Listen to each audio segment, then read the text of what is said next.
Hello guys, what is up? My name is Dylan. Welcome back to the Popcorn Podcast. This is the first episode of the 2024 season, episode 21 to be exact.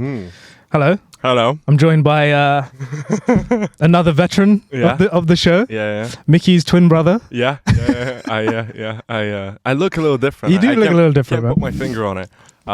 Your hair matches your shoes. Yeah, it's intentional. It is. Of course. Is it in the shot though? Do you know what? I thought about, they're quite dirty now. I thought about this the other day, and this is the most like narcissistic thought I've had. But I was like, I need to get new clothes to match my hair, because all my clothes, like, they don't go with the blonde. And then I was like picking jewelry, and I was like, I gotta do the same thing with jewelry. Like, it doesn't work. So dude, color coordination is a serious thing. It is. I gotta buy Uh, some more clothes. No, man. You look good. 2024, new year, new you, right? New year, new me. I look like the other Raka. Yeah. Right. Yeah. Right. So, episode 1 of 2024. There is no... I just don't feel like there's any other better way to start this new season of the Popcorn Podcast other than to just essentially talk about some of our most anticipated releases of this year, right? Yeah. 2024 as a season in film, as a year in film. What do we think? Are you like what like the general landscape of it? It's an interesting year because a lot of stuff that I'd be excited for doesn't have official release dates yet. So there's a bunch of films that we presume are going to come out next year, but they haven't actually been confirmed next year. But as we were doing these top 10 lists that you'll get to in a second, I was like, it doesn't really have that many, because top 10 most anticipated is always like the biggest releases, isn't it? Because you don't know, like, I doubt many people put like Everything Everywhere on their 2020. I did. Did you? I did it in the honorable mentions. I swear, if you go back and watch the video, it's in the honorable mentions. But usually you've got so many films, like now our favorite films, I guarantee to you, like those top 10 did not make the most anticipated because they just build hype over the years. So I bet there's going to be better stuff than we think right now. But now, like the surprises, right? But in terms of blockbustery, more like big releases, I don't actually think there's that many things coming, you know? No, there are... the usual, like a lot of studio releases and whatnot. Though not a lot of them have made my list. I do want to still go through a few of them. I mean, like the honorable mentions, but also just like some of the big studio releases. Can I tweak my list if you say something that I've missed? Yeah, of course you can. Of course you can. So, guys, essentially the way this is going to work is me and Mickey are going to count down our top 10 films or top 10 most anticipated films of 2024. We don't know what the other has picked yet. So what we're going to do is we're going to kind of go by them individually, 10, 9, 8, 7, 6, and kind of just sort of firstly see missed 8. Huh? You missed 8. Did 10, 9, 7. Did you? Yeah, you're missing. And see whether the other one has it on their list and how high they put it on their list. So there's a little fun game element to this, which hopefully should be fun. But before we get into the list, let's talk about some of the general sort of studio releases. I want to say. So we have. Well, to be fair, the first one on this is a film that I feel like a lot of people that we know are excited for, but I don't know if you're... So Inside Out 2, I don't know if that's made your list. No. It's not made... Okay, It's not made my list. What thoughts on the first film? It's okay. It's good. Pretty solid. Yeah. Like, I'm not the biggest animation guy, but yeah, it was good. I enjoyed it. Yeah, I thought it was pretty solid as well. Mark Kermode, like, one thing I specifically remember is him, because obviously he's like the critic in the UK. Him specifically, like, just raving about that film. So I know he's probably excited. Paddington in Peru? It actually didn't make my list either. But yeah, I'm very excited for it. I still haven't seen the first two Paddington films, so I can't. But it is definitely like an honorable mention. Yeah. It's on there. It didn't make my list because Paddington is a very like...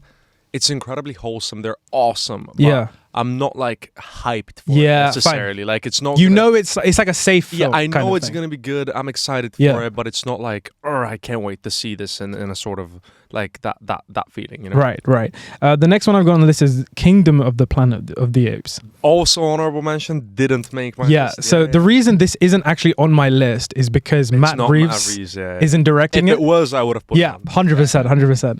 The next one we got is Ghostbusters Frozen Empire. I haven't seen a single one of the new Ghostbusters. So the new one, the most recent one with, I think, Paul Rudd and stuff, was actually all right. It was all right.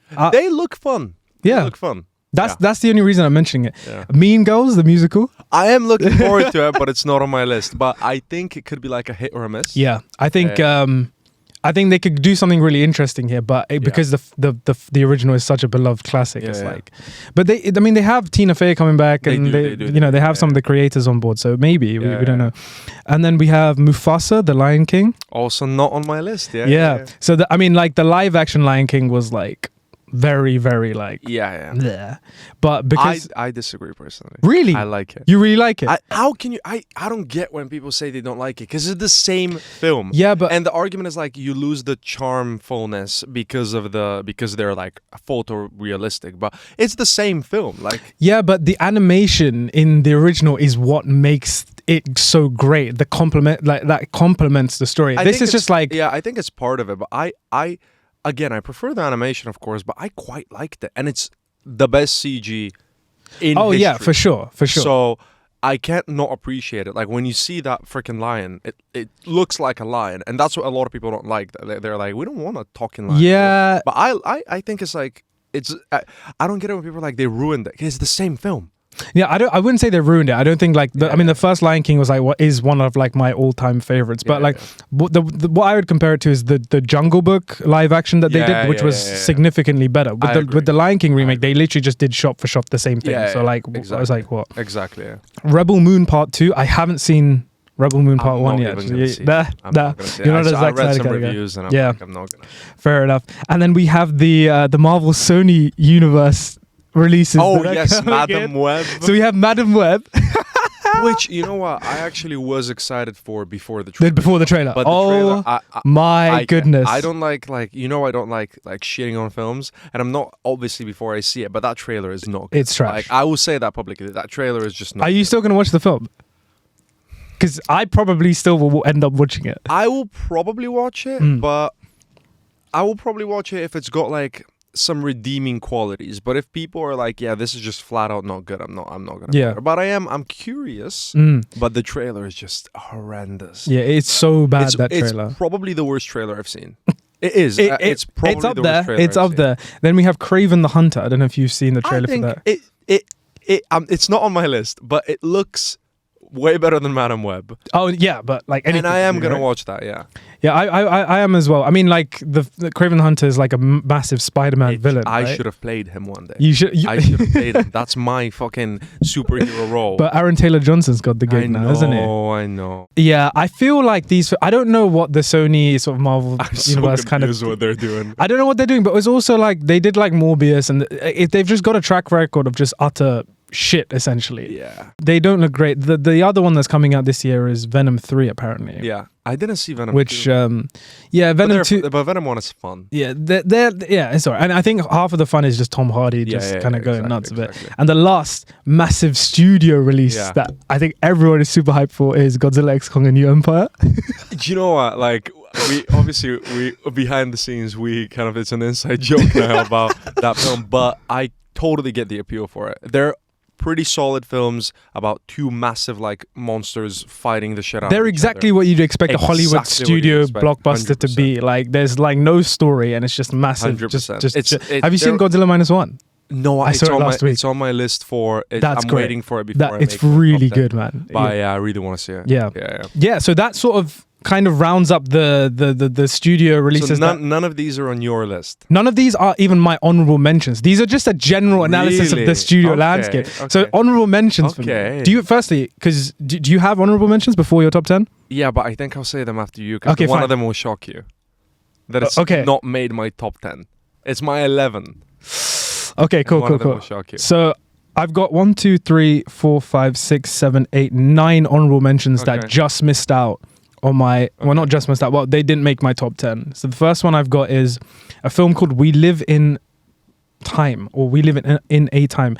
And basically, it's like a drama romance. Yeah. But the reason it's on the honorable mentions is because the main two actors involved are Andrew Garfield and Florence Pugh. Yeah. So just them. Oh my God, do you want to hear a super fun fact about that film? Go on. They shot a scene in a hotel where we shot Dali. No way. Yeah. Wait, which one? No way. I should say that, to be fair. bleep out that. Can you bleep out the name? They shot it there, yeah. Okay. Yeah. Okay, cool. Yeah, Cool. so when we were like, oh, like, is it too kind of tight to film? They were like, don't worry, Andrew Garfield and Forrest Gump shot here like 5 days ago. Yeah. Crazy. Yeah. I mean, just the appeal for me is the two of them. They're two of my favorite current working actors. I agree, yeah. Next up, I've got Ballerina, the John Wick spin-off with Ana de Armas. Yeah. It's not, I don't think it's directed by Chad Stahelski or whatnot, but it's in the same universe. Ana de Armas is going to be some fun neon lit action film. I agree. Next up, we've got Roadhouse, which is a film directed by Doug Liman, starring one of my all-time favorite actors, Jake Gyllenhaal, who plays an MMA fighter. So he's had to go through like another body transformation. That's the one where they did the UFC stuff. That looks that was super cool promo. That's definitely an honorable mention. Yeah. I'll give you that, yeah. And then I've got the Karate Kid. There's an upcoming Karate Kid film that's supposed to come out in December of this year. Yeah. And it's supposed to have both Jackie Chan and Daniel Russo from the originals.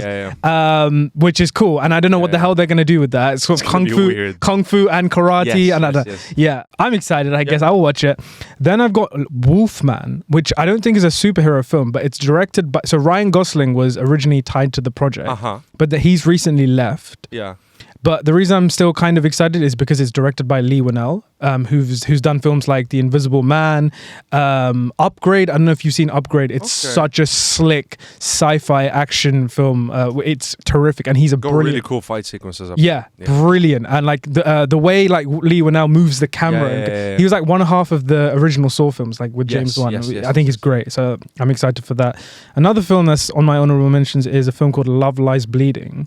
A24. Yes, that's the Kristen Stewart, Katie O'Brien, Ed Harris, Dave Franco, Jenna Malone, directed by Rose Glass, who did Saint Maud. Yes, I want to say that looks cool. It does. That looks like a real sort of gritty A24. It looks like A24 back to its roots, like, sort of definitely. Like, Another one I've got on my honorable mentions, The Fall Guy, directed by David Leitch. It looks so fun.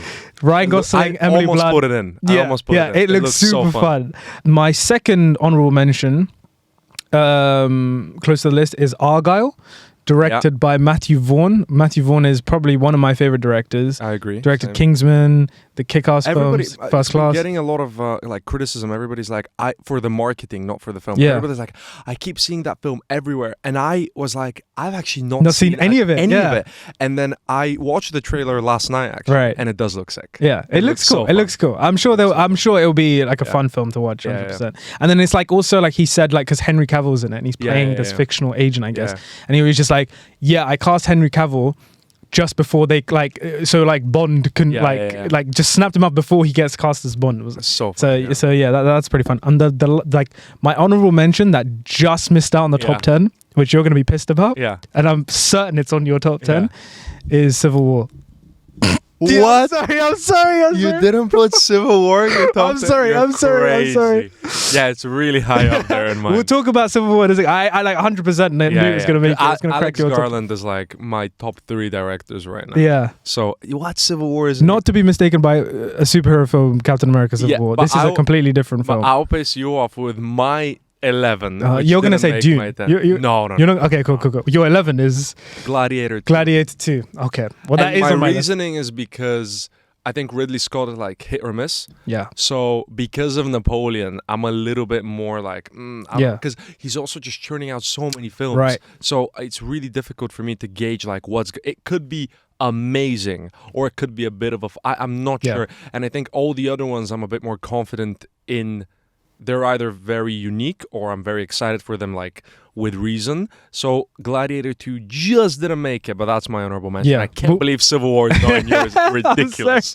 We'll get on into Gladiator 2 in a sec, and Civil War. Yeah. But those basically conclude my honorable mentions. Yeah. Mine are Gladiator 2. But I agree with all of the ones you said. I didn't put honorable mentions, but I agree with all the ones you said. I also want to just give a special shout out to like 3 films I haven't seen yet, which are have technically come out in the States, but haven't yet come out in the UK, and that is some of the awardsy films, Zone of Interest, I haven't seen. The Holdovers, I haven't seen yet. I haven't seen yet. And The Iron Claw with Zac Efron. I can't wait. I'm waiting for Iron Claw, Zone of Interest, Godzilla -1, and Poor Things, which I'm seeing this weekend. I saw it again last night. Top 10 of the year. Yeah. So those are the 4 ones. Iron Claw, I'm so It looks so excited. good, man. It looks so good. like my type of film. I fucking can't wait. Should we get on to the list then? Yeah. Do you want to go first, or do you want me to go first? Whatever you prefer. Do you want to give me your number 10? Okay. My number 10. Go on. I guarantee is not on your list because you've seen this film. Okay. And it's Hitman by Richard Linklater. Yeah. Yes. Dylan saw it at BFI. I did. I haven't seen it. Edgar Wright was sitting in front of me when I watched this. We got tickets, and the tickets we got were in the box where the executive, the chairman of the BFI was there, Edgar Wright was there, Richard Linklater was there. Literally all just sitting in the row directly in front of us. It was crazy. Yeah. Oh my God, what a great surprise that film was. I can't wait. I love Richard Linklater, and totally my vibe. I'm really excited. Something fresh, something new. You said it was awesome. I think it's brilliant. That was the one that I was like, 10 was my most difficult spot because I was like, between this and Gladiator 2, both I can't wait for. So I was like, one has to go. I think you will really enjoy it. So I think it's like, it's the sort of stuff I like, so I can't wait for it. And nothing has come out about the film. Like there's there's like one still. There's no trailer, nothing. That's why I'm excited nothing about it. Yeah. And we don't know. It's supposed to come out on Netflix, I believe. But I think it's like literally quite soon, like April, May or something. Yeah. The way I describe it is it's this like sort of drama, comedy, romance based half based on a real life story that's just overall just hilarious. It stars Glenn Powell, who's like one of my like favorite current actors working. I think he's like super charismatic. I recently watched Anyone But You. I didn't love it. And half the reason was I just kept comparing it to Hitman and like how great that film was. Having a macaroon. Nice, man. Knock yourself out. I think it's so good. I don't want to like overhype the film, but I think it's like the perfect like Friday night after a week of work film. Knock yourself out. It's hilarious. It's brilliant. It grips you. It's fantastic, and it's from Richard Linklater as well. Yeah. But now it's your turn to tell me your number 10. And firstly, any guesses? I'll give you the genre of or type of film it is. It's an animated film. It's an animated. It's an animated film, and it's coming on March the 8th of this year. An animated film? Is it Transformers? No, it's not Transformers. Although that should have been. What is it? I don't have an animation. Kung Fu Panda 4, bro. Oh, yeah, okay. Kung Fu Panda 4. It's not on my list. Can I tell you something? Because I was feeling really guilty this morning when I was just looking over my top 10 list. Yeah. My like... Kung Fu Panda 4 made it and fucking Civil War didn't. It's not even that. I have like... This is my film bro's secret, right? Yeah. I haven't seen Kung Fu Panda 3. I haven't seen it. So how is Kung Fu Panda 4 on your... Because the first film is like one of my all-time favorites. Yeah. And I actually... Because the thing is like... I do this weird thing where like if there's a film I really want to see, it has to be in like the most prime of environments, of occasions, and I'll just watch it, right? Yeah. Kung Fu Panda 4, of course, now I'm gonna it's giving me the opportunity to sit down and watch Kung Fu Panda 3. Yeah. But bro, I haven't seen Kung Fu Panda 3. I haven't seen Kung Fu Panda 3 either. I've seen 1 and 2 of it. Yeah. But I don't know, I feel like so bad. Like for us, Kung Fu Panda was so... It was like when we were kids, it was like fucking massive, right? Yeah. And then when we were like, Kung Fu Panda 2 came out, we were not like Kung Fu Panda age anymore. Yeah. And then by the time Kung Fu Panda 3 came out, I don't think it has that nostalgia factor. It doesn't. Like for a lot of, if you remember like when Toy Story 4 came out, that was like such a nostalgia film. Yes. Whereas like I don't feel that way with Kung Fu Panda 4. Yeah. Because I think they've been consistently coming out. Yeah. So it's not been like a break of release. Yeah, true. No, for sure. I mean, the thing is, there's not actually anything wrong with the films. Like even 2 is like really good. Yeah. But I don't know, man. It's just that one. I don't know if anyone else has the one film that's kind of escaped them. But Kung Fu Panda 3 for me is that one film. But like I said, Kung Fu Panda 4 has made my top 10 just because very cool. I love the first film. Yeah. And I feel like there's no other animated film in my mind this year. Yeah. I have no animations on mine. It's not like 20. Yeah, it's not like there is a new Transformers. There is. Was it with Scarlett Johansson? Scarlett Johansson, yeah. It's not like 2023 where you had Spider-Verse, Boy in the Heron, like Team. Well, Beyond the Spider-Verse was meant to come out this year, but it was never going to come out this year. Also, another just going off the Kung Fu Panda thing. Another reason I'm like super excited is the plot of it looks so cool. It says, yes, it does. So Poe is gearing up to become the spiritual leader of the Valley of Peace, but also needs someone to take his place as the Dragon Warrior. As such, he will train a new Kung Fu practitioner for the spot and will encounter a villain villain called the Chameleon who conjures villains from the past. It's very cool. So I'm excited to see Tai Lung back from the first film. Like the prison breakout scene in the first film. So cool. Peak animation, man. You Incredible. know, the first one, I'm kind of like, you're talking now, and I'm you're dying to watch it again. Dying for a rewatch. Yeah. Well, it's coming. Okay. You gotta wait like literally just under 2 months now, right? So sick. there we go. Okay. So number 9. Yeah. Should I give you my number 9 first? Give me my number. Right. Your number. So 9, yeah. my number 9 most anticipated film of 2024 is Challengers. Yes. Directed by Luca Guadagnino. That was 12 for me. Right. Yeah. Yeah. That was 12. I should have had honorable mentions, but that was 12. Yeah. I mean, like another film that was also, I think it was supposed to come out in 2023, but it got pushed back because of the strikes. Yeah, it did. So the essential premise of this film is... it's tennis, and you love tennis, so there you go. So tennis player turned coach Tashi has taken her husband Art and transformed him into a world-famous Grand Slam champion. Yeah. To jolt him out of his recent losing streak, she makes him play a challenger event, which is basically like the lowest level pro tournament event, where he finds himself standing across the net from his former best friend and his wife Tashi's former boyfriend. So essentially it's this like drama, romance kind of, apparently there's a little bit of comedy in there. It's almost also like an erotic kind of drama, I feel. I don't know if you've seen the trailer. I have. So it's very sexually charged and whatnot. But essentially this cracked my list because, like you said, Mickey, I'm a huge tennis fan. I don't think there are enough tennis films, man. I don't think. There's not that many. There's not. I'm still surprised that no one has done a biopic-y film on like Nadal, Federer, Djokovic. I think like maybe I want to write. Still kind of in their prime. Yeah. Well, Nadal and Nadal and Federer, not so much, but Djokovic, yeah. But I was saying to Clara, like, I actually kind of want to write a biopic on the rivalry of the three of them. You can do it now. Like I can, that's kind of like a dream project of mine would be to do that. But yeah, Challenges is my number 9. It's a good choice. Your number 9 though. Yeah, my number 9 is gonna be really high on your list, I feel. Okay, your number 9 is Dune. No, your number 9. Is it Joker? It is Joker. Folie à deux. Folie à deux. And yeah, it is pretty high on my list. Yeah, Joker. Can you guess where I put it? 4? 5? No, up. 3? 3. Damn, 3. okay. Joker Folie à deux. Yeah. The most pretentious name of all time. It is. Listen, I'm excited for Joker. Right. Because it's a musical. Yes. Because it's different. Yes. But... How did you feel about the first Joker film? I like it. Yeah. I like it. It's basically Taxi Driver. Right. But I like it. It's not like the most brilliant. Like it's not. I don't think it's a masterpiece. I don't think it's a masterpiece, but it's a good. It's film. a good It's film. a good film, and I liked it. Does it need a sequel? No. But I will also say it does not need a sequel. But the fact that it's a musical kind of makes justifies a little bit. Yeah. So I'm like, if it was just like Joker 2, I would be like, they're kind of doing everything they stand against with making this as a one-time sort of project. Yeah. But because it's a musical, that excites me.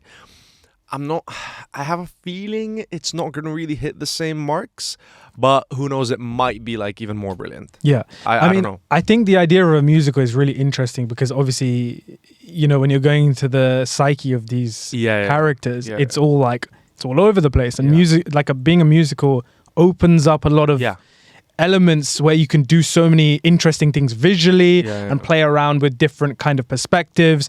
Like the premise for the film is obviously it's a sequel to the 2019 film, and like little is actually known about the actual plot. Yeah. Aside from the fact that it chronicles the moments as Harley Quinn and Arthur Fleck fall in love at Gotham City's Arkham Asylum, and the title Folie à deux is French for Folly of Two. Of course, also known as a shared psychosis or shared delusional disorder. Yes.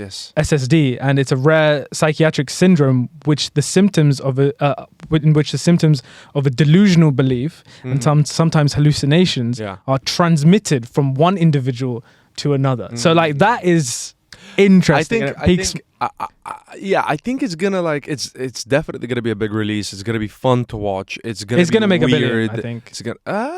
It will do very well. It will do very well. I'm not sure because the first one barely cracked $1 billion. No. Sorry, I take it back. I take it back. I forgot about the R rating. That's the reason. Though, I think it's gonna do really well. I don't know if it's gonna crack $1 billion. It won't crack $1 billion. No, it won't crack $1 billion. I think it will do. I think it will. You know what? 700 mil? Yeah, I think it will do past 500. Let's say because the first one was like the most successful R-rated film ever. Yeah, but also I think the first one had just tremendous word of mouth, and you should watch this different sort of superhero film. Yeah. Whereas now, a lot of people are still like, why is there a second one? Yeah. So I think even though people will watch it, it just has to be really, really. It just has to be good. So yeah, we were saying. So it comes out on October the 4th. So towards the end of the year, sort of, kind of just before Halloween time. Yeah. It's kind of nice. Yeah, it's really weird. Now we have like a proper audience. Yeah, we do. Yeah. Hi guys. Big audience. Do you want me to do my, what is it? You want to do your number 8? Okay. Okay, give me a clue. Give me a clue and I'll guess it. Indie. It's an indie. Indie horror. An indie horror. Yeah. Was it on my honourable mentions? It hasn't been mentioned yet. I'd be surprised if it's not on my list. Yeah.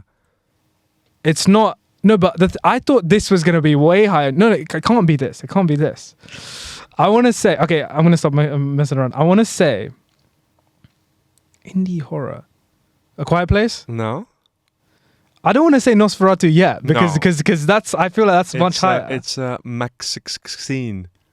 What? MaXXXine. Oh, MaXXXine. I completely forgot. You don't have MaXXXine? Oh my God. I completely forgot. Is that coming out this year though? Yeah. Are you sure? Yeah, 100%. Are you sure it's not scheduled for 2025? Because otherwise it would have been on my list. 100%. MaXXXine. Yeah.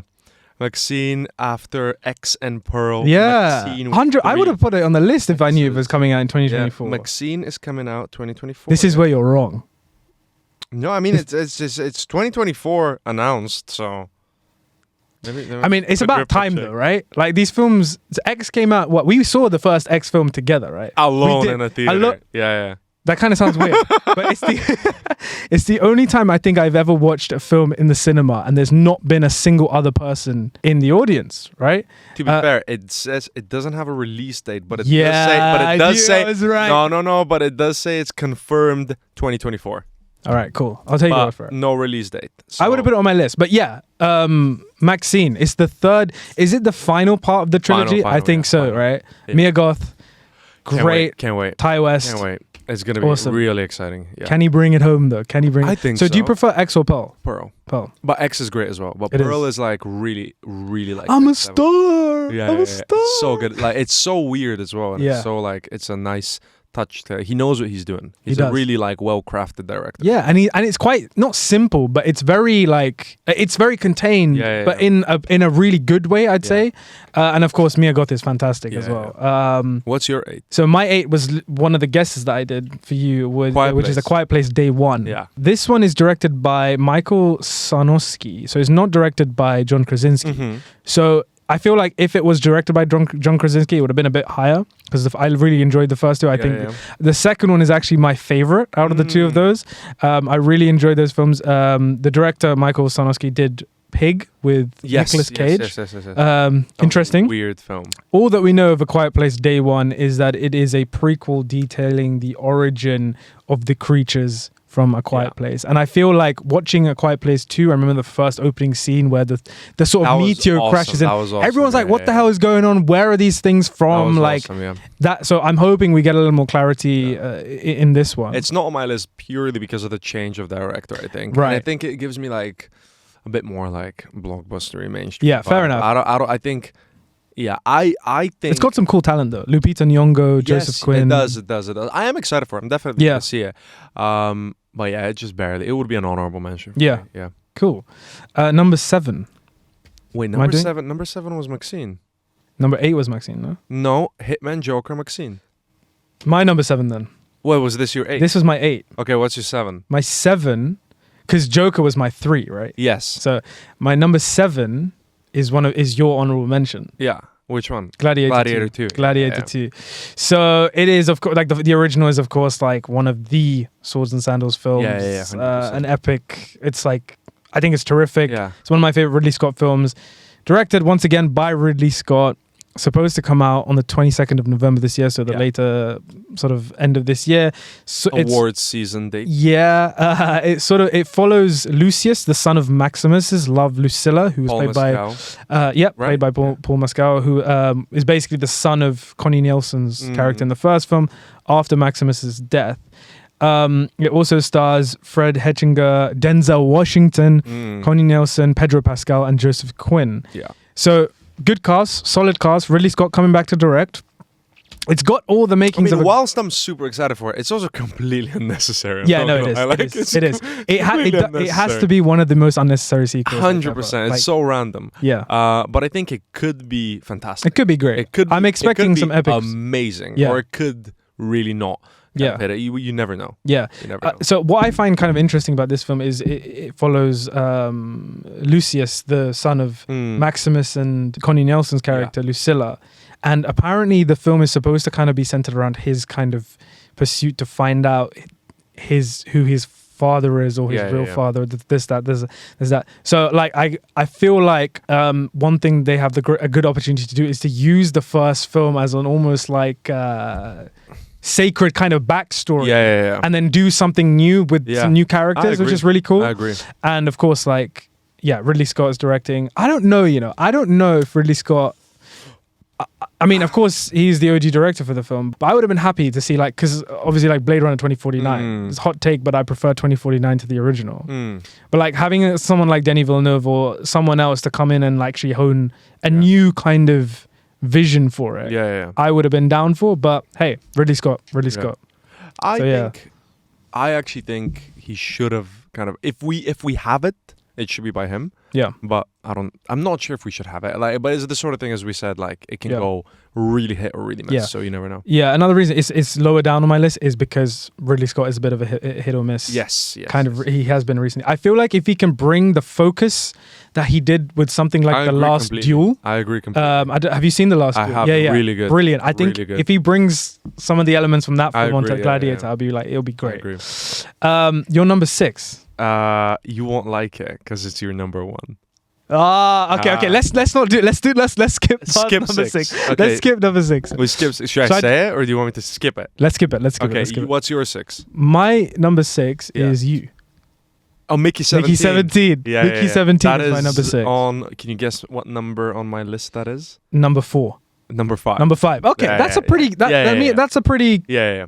Sort of similar sort of hype level. The pair of us share. Yeah. Directed by Bong Joon-ho. Yeah. That's like maybe the most exciting reason for me. I think Robert Pattinson. Yeah, I think Robert Pattinson. For me, it's the collaboration between the two of them. That's what excited me when it got announced. It's just like they both have that auteury feel, and they both know what they're doing. So to have two of those kinds of minds like really collaborate, I think that excites me most. Yeah, and Robert Pattinson loves those kind of like weird kind of. He did like High Life and. Did you see it got pushed today? Yeah. So it was meant to come out like March, and now it's going to come out later in the year. Yeah, they've not got confirmed dates in post. Probably because of like awards. Yeah. I was surprised it's coming out March to begin with, because why would they not release it like December? You know? I feel like also because you have Kung Fu Panda and a certain other massive film in March coming out. Yeah.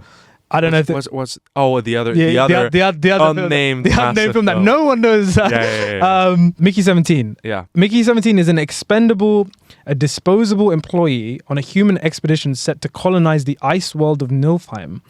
After one iteration dies, a new body is regenerated with most of its memories intact. That's all we got. That's actually the first time I've heard about what this film is about. I only have seen the still of Robert Pattinson. Thing. Yeah. Can't wait. Yeah, I can't wait. I hope. I want this to be Bong Joon-ho's sort of best Hollywood film, because he's done a couple of Hollywood films like Snowpiercer, like Okja, that are good, that are really good, but for me they haven't quite reached the heights of something like Parasite or Memories of Murder, you know, those kind of things. But I think this looks really promising. It's also got Mark Ruffalo, Toni Collette, Stephen Yeun, Naomi Aki. So I'm really excited. And I don't think we've seen Bong Joon-ho go to space. So I think that's also a reason it excites me, because he tends to do, like, I think most of his filmography is like very politically focused. Yes. And it's quite, I think for me, the one thing I would want him to explore more is like more like a little bit less spoon feeding. Right. Because his films are amazing, but they're very much like out there. Like you wouldn't Google like Parasite and analyze it, in my opinion. Like you know what it's about. You watch it, you're like, this represents this represents this. Whereas I something think a bit more like ambiguous. He can allow himself together for sure. I think that's what like people like a lot these days. So obviously it's like neither is worse or bad, but if it goes more ambiguous, that's more the stuff I like. So nice. Cool. Yeah. What's your 5? Because my 5 is Mickey 17. So why don't you do your 5? Because I feel My like 5 is Mickey 17. Oh, what was your number 6? We're not naming number 6. Oh, number 6. Wait. Oh, yeah. So My bad. I'm 6 bugging is out. Mickey 17. Okay, for so you. you want my number 5? Yeah. My number 5 is basically, I think your number 1. Are we not gonna name that either? No, let's save our number. Is it an indie horror? Yes, it is. Okay, we're not gonna skip the number 4. Okay. What's my number 4? What's your number 4? And we might actually have the same number 4. You know, We could do. Mine is Furiosa. Yeah. Yes. We Furiosa. Okay. We've both got Furiosa, a Mad Max saga film, at number 4. Can't wait. Can't wait. Have you seen that? You saw the trailer for it, right? It looks so good. People are saying it looks a little bit CG heavy, but I don't think so. Yeah. I think it looks fantastic. I'm super hyped for it. I think if they nail like the vibe of Mad Max Fury Road, it could be the best action of the year. I mean, George Miller's coming back to direct, so like Fury Road is unbelievable. I think it's one of the best action films ever made. To be honest. Whenever it releases, I want to go because they're gonna do like a cinema screening for it, guaranteed. Get in the cinema. I want to go Fury Road again because it's so good. Imagine seeing and when I saw it, what year is Fury Road? I think it's 2014, right? Yeah, I want to say. Ish. No, 2015. So when I saw it, I didn't have like as much of an understanding of the Mad Max films. Yeah. So I didn't. I still haven't seen the first. I kind of go. They're really good. Yeah. But I kind of went into it and I was like, okay, let's see what this is about. And I was like, blown away. Blew my fucking mind. And I was like, this is so good. So I can't wait. I watched it pretty recently, and it is just brilliant. It's Every so single the guitar and the like. That's fucking why not? It's ridiculous. It's so good. Yeah, this one is obviously supposed to center around a younger Furiosa. As the world falls, young Furiosa is snatched from the green place of the many mothers into the hands of a great biker horde led by the warlord Dementus. Yeah. Sweeping through the wasteland, they encounter the Citadel, presided over by Immortan Joe. The two tyrants wage war for dominance, and Furiosa must survive many trials as she puts together the means to find her way home. Yeah. Sick. Can't wait. Taylor-Joy as well. Can't wait. Great. And it's got Chris Hemsworth. Yeah. Can't wait. Really cool. And then, like the first film, they had the "What a day, what a lovely day" line was the thing that came out of this film. The first trailer for this film, the one line that stood out to me was Chris Hemsworth just going, "Do you have it in you to make it epic?" Yeah. It looks so good. I can't wait. May 24th. Yeah. So my number 3, we've spoken about my number 3 because it was your number. I think your number 9, number 8. What was your number 3? Joker. Oh yeah, Joker. Yeah. Okay. So what is Mickey's number 3? Wait, let's guess. What have we not spoken about? We have the same. Oh, is it a superhero film? No, I think that's the same for both of that's us. the same as well. Number 3.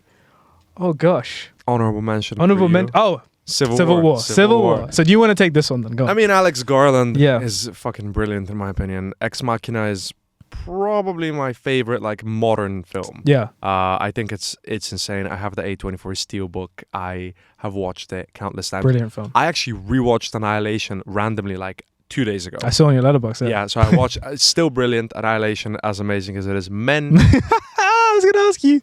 Men wasn't as bad as people say. I think it has snippets of brilliance. I think he was going a weird route with it. I enjoyed it. I would rewatch it. It wasn't for me. I think it kind of drops the ball in a few places, but I think his you can say that. Yeah. I think his if I play that final scene to somebody who doesn't know it, they'd be like, what the fuck is this film? But I appreciate that he was going a different route, and I think obviously the stuff he's written like 28 Days Later, etc., are amazing. But I think for me, Civil War, yes, Alex Garland, love him. It's also exciting because it's A24's first big blockbuster film. And it's 75 million, I believe, which is their biggest project because they've they're moving a little bit. How much was The Northman? The Northman is Focus. It's not. Oh, it's not. Yeah. Oh, shit. So neither is Nosferatu, by the way. It's Focus as well. Focus, yeah. So what was Civil that? What War. film? Sorry. What film? Which one? What are you fucking now? No, so Civil War. I'm really excited to see kind of what they do with that because A24 going mainstream could be sad because it could be that we're losing this beacon of amazing indie cinema. But I actually am more into the mindset of this is fantastic for cinema because this beacon of amazing indie cinema is now going to start doing amazing bigger cinema for more people to see, which I think we need. Like none of the studios are really consistently producing very kind of passion-driven projects. And A24, they have obviously, as every production house, they have misses, but majorly, you know, I'm a massive A24 geek. We both are. I fucking love the company. They're literally, to me, they're like transforming cinema right now. So them and like Mubi and like Neon are amazing. So I'm really excited to see what they do with that budget and that whole thing. And it's Alex Garland. But I also think the budget, you said what, 75 mil, 75 right? It's not like a Marvel budget or this or that. It's so much for like a non-existing IP. But what excites me is the idea of like having that kind of, dare I say, contained budget, but it isn't gross. It isn't surpassing the 100 mil mark. And you get something like the Batman, which had around, I think it was obviously a little more expensive, but you had that around the kind of similar sense of that kind of budget. Yeah. But the Batman felt like an art house film. It felt like something that I could expect to see in a big blockbuster from A24 kind of thing. Exactly. Yeah. So like that is a kind of and I'm excited to see if this film succeeds, which I really hope it does, because that would mean that, you know, there is a desire for films like these, so they would start making more films like these. And I think we're in a real changing point in cinema where like people are just starting to want good shit. Like people are like, we don't want like Indiana Jones 8. We want like good new IP. So I'm excited to see. To me, it's more about kind of what Civil War represents in the current climate. Right. But also it's Alex Garland. It is Alex Garland. Yeah, I'm really excited for Civil War as well. The trailer looks cool as well. It's got Kaylee Spaney, Kristen Dunst, Jesse Plemons? Yes. That's it. Okay, so our number 2, shall we say at the same time? 3, 2, 1. Deadpool 3. Okay. Yeah. So directed by Sean Levy, who produced the Stranger Things films, and fun fact, also directed the Night at the Museum films. No way. Yeah. Oh. And the Adam Project. I don't know if you saw that with Ryan Reynolds. I didn't. I don't know if it's cute. Yeah. It was actually pretty solid. Yeah. I won't lie. What can I say about Deadpool 3? Wolverine joins the Merc with the Mouth in the 3rd installment of the Deadpool film franchise. So we still don't know the plot details about Deadpool 3, but it is supposed to be the character's introduction into the MCU. Yeah. And the writer Rhett Reese describing it as a fish out of water situation where they're dropping a lunatic in a very sane world. Fans have long wondered how Reynolds' wisecracking, vulgar, fourth wall breaking mercenary would fit into the MCU, and by the looks of it, Deadpool 3 will have a ball with the possibilities. Yeah. So I don't know if you've seen the photos. Can I put like a spoiler warning if somebody doesn't want to know what the photos might represent? I saw one thing and then I just start looking away. I looked off. Okay, I'm not. Should I not say it?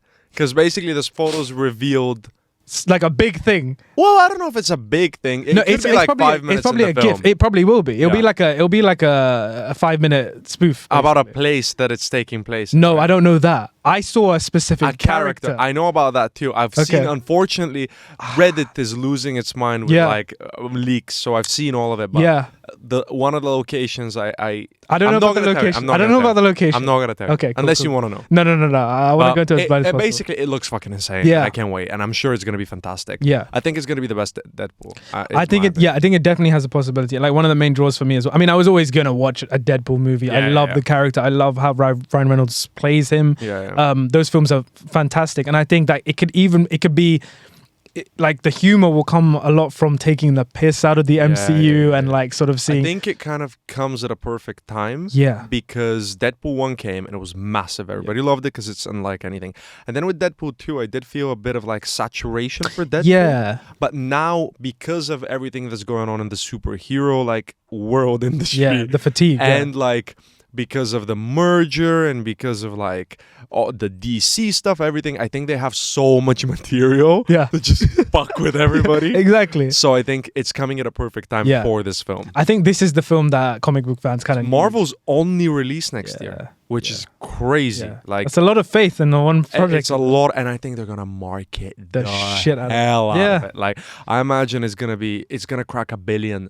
Easy. They've already kind of unofficially started marketing because of Hugh Jackman and Ryan Reynolds. I just realized we skipped my 6. Oh no! Because I realized I was like, there's a film that I didn't mention and it's on my list. I'll say it now in a second. Okay. Sorry. Well, I want to guess it as well, but yeah. I mean, it has obviously Ryan Reynolds coming back. Hugh Jackman. I mean, look, I grew up with Wolverine. Yeah. Hugh Jackman is Wolverine. Yeah. He's not the same version as the Wolverine, the Logan that died in Logan. I think that was obviously the perfect end. It's got Emma Corrin, who's from The Crown, as the main villain. Interesting, as the main theory is that she will play Cassandra Nova, who is like a parasitic life form tied to Charles Xavier. Yeah, I think it's gonna be super fun. I know what to expect, but I also don't know what to expect. Yeah. It's gonna be awesome. Gonna be awesome. You're number 6 though. Yeah, you're gonna. I'm actually now that I think about it, you are probably gonna be like, "What the fuck, Mickey?" Oh no, did you? Is this a film that you sort of mentioned to me the other day? Nobody's mentioned it. It's not an honorable mention, and I think you're gonna be like, "Why the fuck is this in your top 10?" Okay. Do you want to guess it? It's a musical. It's a musical. What's a musical that's coming out this year? Is it? It's not like a Disney film. It's with a lead that you and Joe have a personal connection to. Who do we have a personal connection to? Who's a lead? She hangs out a lot around Joe's house. I'm so confused. Wait, what? What celebrity hangs out? Oh, Wicked. Wicked. Yeah, there we go. Wicked. Ariana Grande. Yeah, go on. Yeah, I mean Wicked. I think it has a chance of being. I think it's gonna be fucking massive. Yeah. Whatever it is. It's a musical. It's Wizard of Oz. It's Ariana Grande. Yeah. And if it knows what it is, can I just say? When you said there's a certain person who hangs around Joe's house, I thought it was like the person was inside Joe's house. I was like, what? Sorry, come on. But yeah, I'm super excited for it. I think it can be like really, really nice. I think the cast, they've spent so long shooting it. So I have high expectations for it. I don't know why, but I have a feeling it's going to be like the surprise hit of the year. Yeah. I think it's going to be one of, every year we have a film that we're like, can't believe it got seen by so many people. And I think this year it's going to be Wicked. I think I'm kind of expecting it to do somewhat well, just because the stage show is like so massive, and it's so obviously massive. Wizard of Oz and like part 2. I just have a good feeling for it. I can't. I love Wizard of Oz. Have we had any footage from it yet? None. No. So I'm quite excited for it. I think that will sort of indicate for me at least like what might happen with the film or not. But yeah, cool, Wicked. What was that? Your number 6? It's like 6. Yeah. Have you seen? It's number 6, yeah. Number 6. Have you seen the show? Yes, yeah. I haven't seen it. I like it. I haven't seen it. I need to watch it. It's like appalling from someone who lives in London as well. Right, our number 1s. Yeah. Okay. Well, we both kind of know. We know. Who wants to go first? Shall I go first? Because I feel like this is like the. I mean, no one saw this one coming. Yeah. I mean, I said it in the last. We both said it in the last episode. But my number 1 is a film that was supposed to come out in 2023, and that is of course Dune Part 2, directed by Denis Villeneuve. If you guys have been watching this channel from before I started the podcast segment, I did like 4 videos on Dune. And like I fell in love with that film, with that world. And have you read the book? No, I've stopped myself from doing it because I don't want to like spoil it for myself. I don't want to. They're bringing in like Florence Pugh, Austin Butler, Christopher Walken, all these new characters coming in. So of course, following the mythic journey of Paul Atreides as he unites with Chani and the Fremen, while on a warpath of revenge against the conspirators who destroyed his family. Facing a choice between the love of his life and the fate of the known universe, Paul endeavors to prevent a terrible future that only he can foresee. Sounds like my fucking film. Yeah, like, I think it sounds. I'm excited for it. I think I wasn't the biggest fan of the first one because I do think objectively the first one is kind of setting up the second one. I mean, I don't think it's just setting up the second. I think it's like it's incomplete. So it's definitely like a part 1. It doesn't feel of course, yeah. No, but my thing is like Dune, I hope, will end up being kind of like Harry Potter 7, whereas like Harry Potter 7 it's not two different films. Like Catching Fire is in 2 different films.